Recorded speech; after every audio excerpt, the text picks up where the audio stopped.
Si l'on examine 100 adolescents pris au hasard, on s'aperçoit que, bien qu'ils aient tous l'air différents, leur esprit fonctionne de manière très similaire. Cependant, un ou deux d'entre eux ont un esprit atypique d'une manière particulière.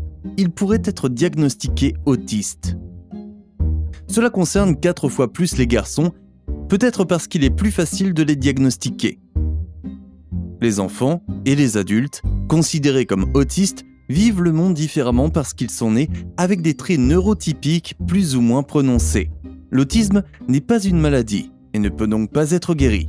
La plupart des enfants autistes ont des sens plus affinés et partagent un profond désir de mettre de la logique dans leur environnement.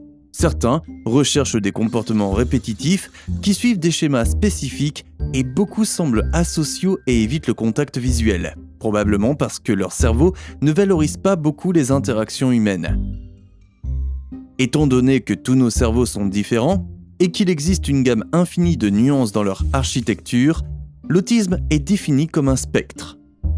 D'un côté du spectre se trouve l'autisme de haut niveau, également connu sous le nom de syndrome d'Asperger. Ces enfants sont très intelligents, ont des capacités extrêmes et s'intéressent à des domaines spécifiques. Au milieu, on trouve ceux dont l'intelligence est moyenne et qui ont des difficultés à apprendre de nouvelles choses à l'école. À l'autre extrémité du spectre, on trouve les enfants souffrant de graves troubles de l'apprentissage, qui peuvent avoir besoin d'un accompagnement dans leur vie quotidienne. Timo, un jeune garçon, peut nous aider à comprendre ce que peut être la vie avec un esprit neurodivergent. Sa mère a remarqué très tôt que son fils évitait le contact visuel et qu'il s'énervait souvent lorsqu'elle le prenait dans ses bras. Il ne rendait jamais les sourires et l'inviter à jouer avec ses amis se terminait souvent par une crise de colère. Sa mère s'est doutée que quelque chose n'allait pas, car Timo ne parlait toujours pas plus de 2 ou 3 mots à la fois, même après avoir atteint l'âge de 4 ans. Elle l'a consulté et Timo a été diagnostiqué comme souffrant d'un trouble du spectre autistique ou TSA en abrégé. Timo a une perception atypique. Lorsqu'il lit des livres ou regarde des films, le cerveau de Timo capte et organise l'information différemment.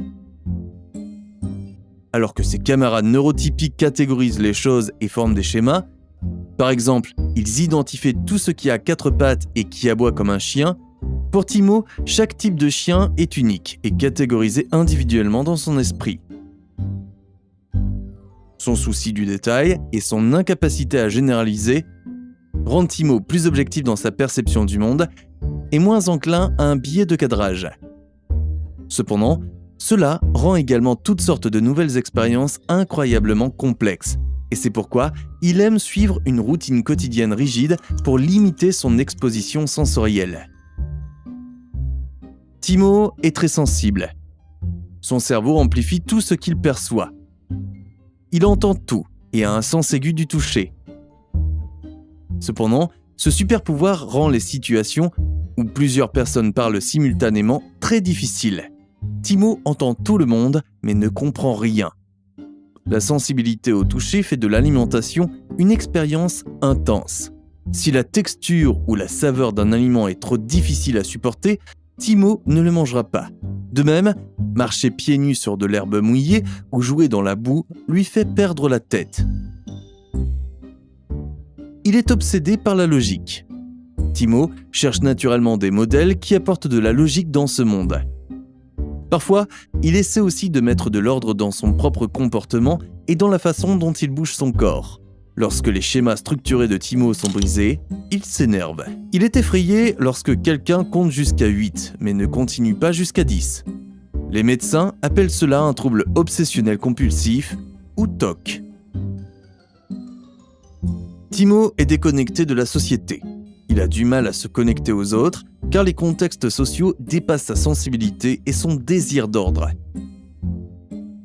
Comme les émotions humaines sont incroyablement complexes et ne suivent pas un modèle prévisible, Timo se trompe souvent dans l'interprétation des situations et contrarie les gens autour de lui. En conséquence, il évite les gens et ne les regarde que rarement dans les yeux. Ce qui n'a pas beaucoup d'importance pour lui, puisque la plupart des choses dont parlent les autres sont illogiques, hors de propos et ennuyeuses de toute façon. Pendant 4 ans, Sa mère le fait suivre par un thérapeute qui lui montre des images de visage pour l'aider à identifier les sentiments. Cela lui a permis de mieux identifier les expressions faciales et les émotions correspondantes. Cependant, personnellement, il n'est toujours pas très intéressé par la lecture des visages ou par l'établissement de nouveaux contacts sociaux. Il a 2 amis qui partagent les mêmes intérêts et ne pourrait pas souhaiter mieux. Comme l'autisme de Timo n'est pas une maladie que l'on peut traiter, mais plutôt une façon différente pour lui d'appréhender le monde, la question reste de savoir s'il faut essayer de le changer par une thérapie ou l'accepter tel qu'il est. Qu'en pensez-vous ? Devrions-nous traiter les enfants autistes avec une thérapie ou les célébrer pour ce qu'ils sont ? Ou peut-être faire les deux ? Peut-être que ce n'est pas leur esprit atypique, mais d'autres façons stéréotypées de les voir qui a besoin d'être corrigé.